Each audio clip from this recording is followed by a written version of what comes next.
You're listening to Overwatch League Daily, your daily source for Overwatch League news, scores, and more. Here's your host, KickedTripod.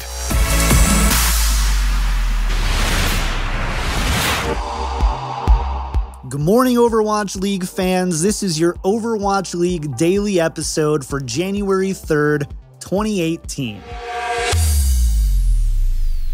Longtime esports entrepreneur and talent development specialist Alicus has landed at Infinite Esports and Entertainment. That's the parent company of Optic Gaming and the Houston Outlaws. Alicus was former the general manager of Misfits and the founder of Laser Kittens. He's going to be taking on the scouting role for Infinite Esports and Entertainment moving forward, which will be a huge boon for the Houston Outlaws as well as their Overwatch League Academy teams.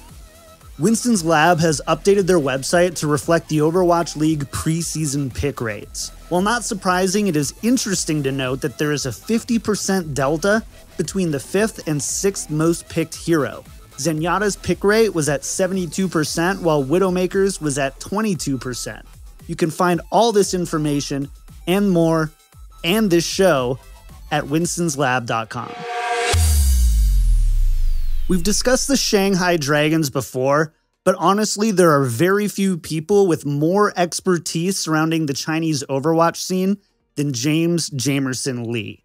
Today, we're going to be taking a look at the Shanghai Dragons Week 1 matchups and some of the changes we hope to see from preseason to the first stage. The Dragons went 0-2 in the preseason. While the loss to Seoul was unsurprising, there was a lot that we can glean from their 2-3 loss against the Boston Uprising. So Jamerson, what good things did you see from the Shanghai Dragons? Did they perform to your expectations? Immediately, right off the bat, you have to address Dia. He had a standout performance. He looked great on McCree, on Widowmaker, and on Tracer. I was surprised because overall he performed better than Undead, which they overlap in their hero pool and they swap between those different hit scan heroes quite frequently. I'll be completely honest, during the OWPS, I did not give Dia enough credit. That would come down to, of course, he was on Vici Gaming, who didn't have the best performance overall during the season, but they were a strong tier 2 team. And I simply did not give Dia enough credit to see how much carrying he was actually doing for that squad. Also, I was pleasantly surprised by Freefeel. He was doing an enormous job on Zen to stay safe in the face of Tracer players like Munchkin Bunny, mistakes, along with Striker, who were just tearing them up. But, just recently they had posted up the stats. He had one of the lower first deaths in team fights as a Zenyatta. And so he was doing a really good job of keeping himself safe. And that's surprising, especially seeing as how, well, this is a team that doesn't have that complete cohesion, right? So he isn't reliable or doesn't have a reliable peel method for him. MG and Roshan are a little bit slow or oftentimes dead to even be able to get back and try and peel for him. And so I was very impressed by both of those players. Overall, did they perform to my expectations? I think I would say they exceeded it. I would be one of the people that put Shanghai on the very bottom rung of the OWL rankings, just because I don't believe this is a team that brought in the best players for their respective roles, and they already have an issue with only having hit scan DPS and no projectile players. But Dia and Freefeel are giving me some hope that they can find a way to make this work. Let's talk a little bit more about Undead, because as you've already said, he's going to be a really important factor for Shanghai and their success this upcoming season. What do we need to see from Undead for Shanghai to beat your expectations? Undead is in a very precarious situation. His hero pool completely overlaps with Dia, and it's looking like Dia, especially with the performance that he had during the preseason, will be the starting DPS for Shanghai. There's no way Dia is going to get swapped out. Now, Undead at this point, what is his role going to be in the team? Dia performed better than him on Tracer, better than him on McCree, and better than him on Widowmaker. Soldier 76 was the only time where Undead showed he can outshine Dia, but his Tracer play just is not currently up to the caliber of what we need to see. I mean, during those 2 matches, we got to see 4 fantastic Tracer players from Boston Uprising along with Seoul Dynasty. And the difference between those two, between Undead and everyone else in those matches, was staggering. Now, Undead was still, I would say, doing a decent job, but he just could not keep up. He could not play the TVT. So there are 2 routes, that Undead can really take here to help Shanghai improve. First is, improve his Tracer play. Be able to play a less frag-oriented Tracer, more zoning style, right? Play more of the tank burner, a bit more on the front lines instead of the back lines. Try to go after the Winstons and the Divas. Try to keep the other enemy Tracer at bay. You got to learn how to play that kind of style instead of trying to go continuing in the back line and dying, which he did a fair amount of. The other route that Undead could take to really help Shanghai here is to increase his hero pool. Like I said, his hero pool is becoming obsolete because of how well Dia is performing on all of those heroes. Shanghai Dragons are currently very one-dimensional in the terms of compositions that they're going to run. It's more than likely going to be double hit scan. You're not going to be seeing the Genji. You can see a Pharah. That's telegraphed if Zushu comes in. And so he needs to increase his hero pool so that Shanghai just aren't red on every single map. So you've said before that you consider Shanghai to be a bottom rung team, although they did beat your expectations in the preseason. So I think a really great logical next question would be, when we get into the signing window and we start to see teams signing player, who do the Shanghai Dragons have to sign? Who should they be going after? First, we have to address what I believe is lacking in the current Shanghai Dragons squad. Most people would already, of course, say they don't have a projectile player, and that is a gap that needs to be filled. But also, I think they need to improve upon their tank line. First, let's go ahead and talk about who I would put in for the projectile player. I think that's an easy call, seeing as how currently Eileen not able to play in the OWL. He's, according to Liquipedia, 17 years old and won't be 18 until September, so not eligible at all for the OWL. So he's out. Next best option would be Lee. Lee from MY, I think, would be a fantastic pickup for Shanghai Dragons, as he does play projectile, but he also does play a lot of hit scan also. So even though that hit scan, will of course overlap, he brings in that kind of flexibility for his team. They can run all sorts of compositions.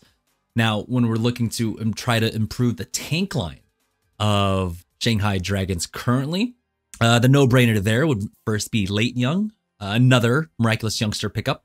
Got a fantastic Zarya along with the Diva. A lot of people were hyped to see that matchup during APAC. A lot of people want to see his Zarya coming out.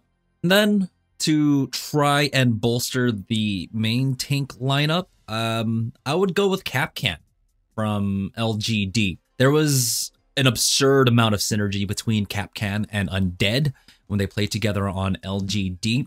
Capcan as a Winston would be able to Primal Rage in, bat people around, bat people out from behind shields, behind cover, while Undead is holding on to his Deadeye, waiting for, he's basically just going to the shooting range and waiting for Capcan to make that call. Why I don't think that's likely, the pickup of Capcan, would just be the fact that, well, they would have already done it at this point. But Dia is already showing that without that same kind of support from Roshan, he's able to be as impactful as Undead was during the OWPS regular season. So to pick up a main tank player just to enable someone like Undead, I wouldn't go that route, especially with Dia there for you. So let's play a hypothetical situation then. You've already said that at least 2 of the Miraculous Youngsters squad you would pick up. What if this Shanghai team was Miraculous Youngsters, as many expected it to be? What do you think we'd be saying about them then? If the results stayed the same, we'd be greatly disappointed by Shanghai Dragons if it was built around the Miraculous Youngster core. But I imagine things would go drastically different if the Dragons were comprised of the Miraculous Youngster team. You know, MY historically has had the best results facing off against Korean teams. They took 2 maps off of Lunatic High during the Seoul Cup. Well, this was while Seoul Cup were experimenting with, of course, or excuse me, Seoul Dynasty were experimenting with the newer additions to the DPS lineup. But before that, Miraculous Youngster also, you know, were defeating the likes of Runaway in 4-0 fashion. Other people would also argue, well, this was an online tournament, not quite the same. You know, makes sense. But still, MY, they were not afraid to play their own game. They had a pretty successful working system in how they approached most maps. You know, they had their go-to compositions, and it was largely successful for them. Now, this is something that Shanghai Dragons as a whole right now doesn't have at all. They don't have a pre-existing system. They don't have innate synergy between all their players. They're learning all this as they go. Between the preseason and week 1 of the inaugural season, if you were in that locker room, in that practice room with the Shanghai Dragons, what would you be addressing? What do they need to address before week 1? I touched upon this lightly just beforehand, but as much as people may say this team is built off of LGD, that couldn't be further from the truth. Shanghai Dragons are essentially a completely new roster. They don't have the pre-existing DPS duo, tank duo, support duo synergy. They're building from the ground up. And what they need is time and basically just to work on the fundamentals. They tried to play the style where it was just plug and play. We have our LGD members. We're going to fit everyone else in their role. We're just going to let them go.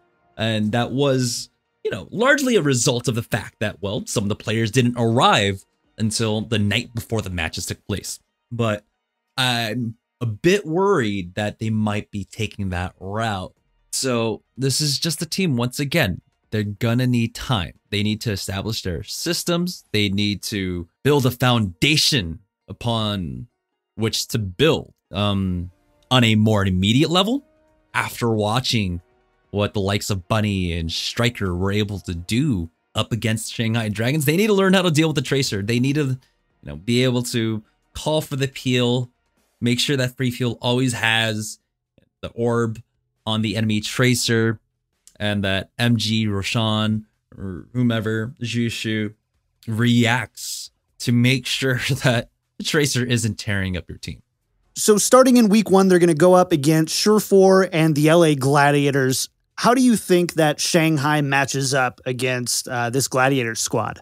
This is going to be an extremely close match. The major difference here is that this will be the first time we get to see Shanghai Dragons with a little bit of practice under their belts. Also, being able to acclimate to a new time zone and country. I imagine a lot of the players were severely jet lagged. Also, just getting used to being in Southern California, being in Burbank. I was in Shanghai just a few months beforehand, and that time difference is massive, and it was not easy to adjust to at all whatsoever.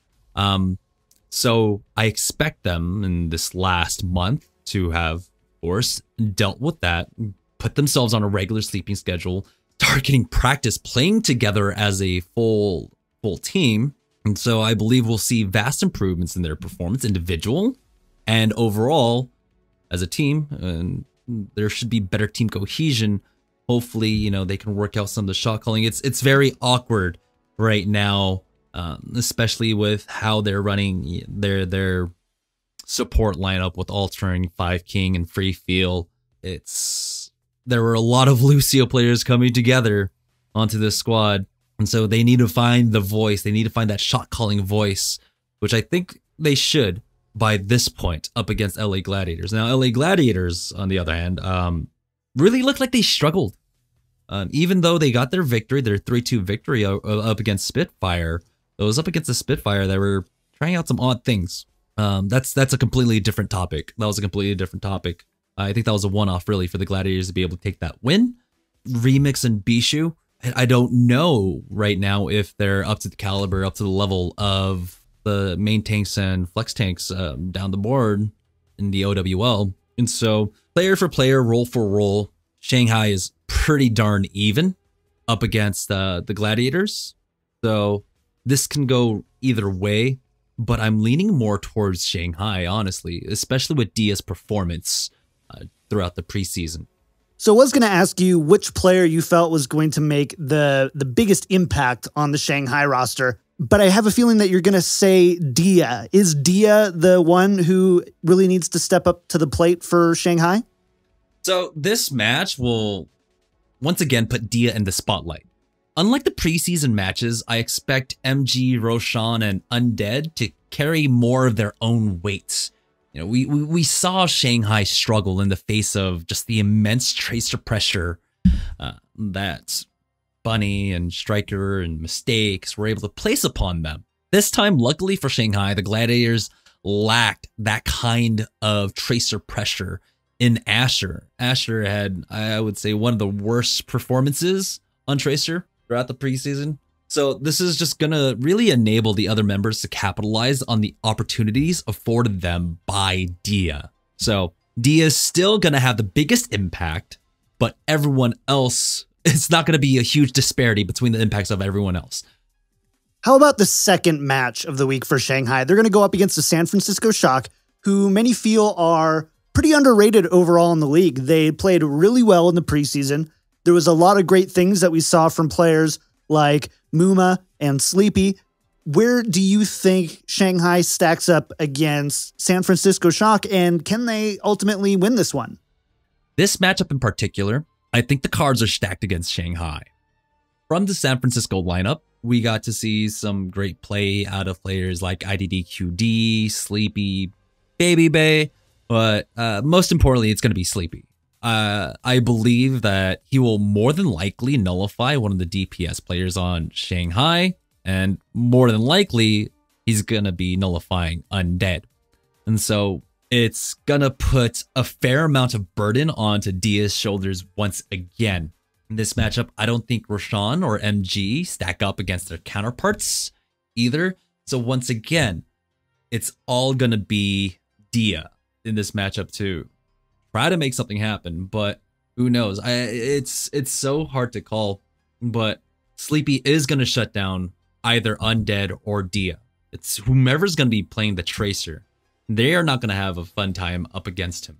Ultimately, I think with how more proactive San Francisco Shock can be, Shanghai Dragons looking a little tentative until they have their ultimate advantage. This is going to be another situation in which Baby Bay is going to be able to pop off on something like his Widowmaker. We got to see that the difference in how they play around their carries, right? Baby Bay was afforded a lot of space, a lot of attention, care from the rest of his team, while Dia was able to create the opportunities for his team to succeed instead of the other way around, where his team's creating the opportunities for him to succeed. And so this is going to be a shock victory. So from what you've seen in the preseason, you casted a lot of OWPS. How do you think the Shanghai Dragons would match up against other Chinese teams? So in the OWPS, there were stark differences in terms of level of performance among the Chinese teams. Now, you had your tier 1, of course, that was in Miraculous Youngster and in LGD.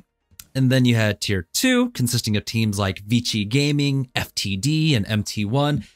And then tier 3 being everyone else. The gap between tiers 1 and 2 was vast. And that's the important part, that there was a huge gap between tier 1 and tier 2.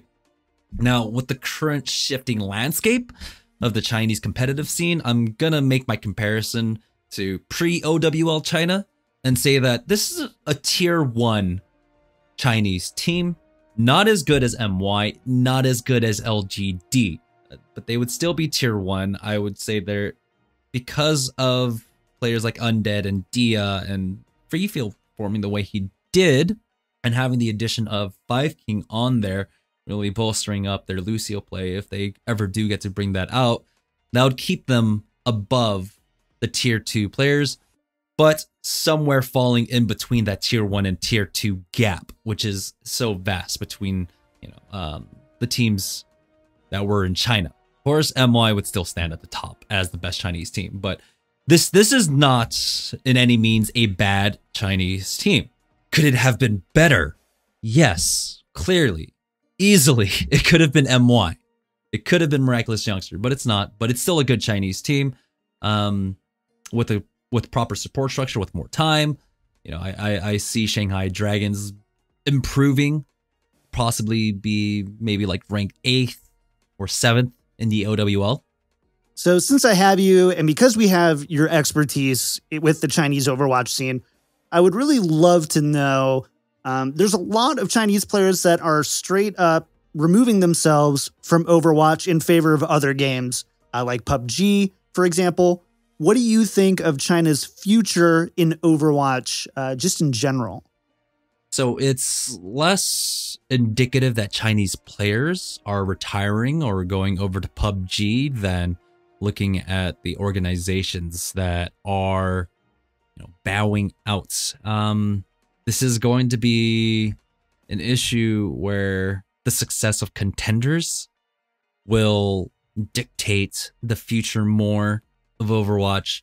If the endemic teams can stay within the Overwatch scene, which I think they should be able to, then, you have no problem whatsoever. I don't know the Chinese PC cafe numbers for Overwatch, but as long as you have a decent following there, you're going to be fine. It is a shame right now that you had the roster apocalypse happening, for the Chinese region, and that's more than anything else really hurt them.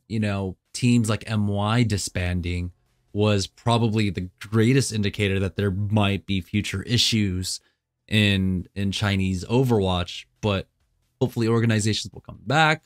Hopefully new organizations will enter. There's always going to be money within the Chinese market to try and find a sponsor. You're going to find the VC. So I wouldn't worry too much about the MY players.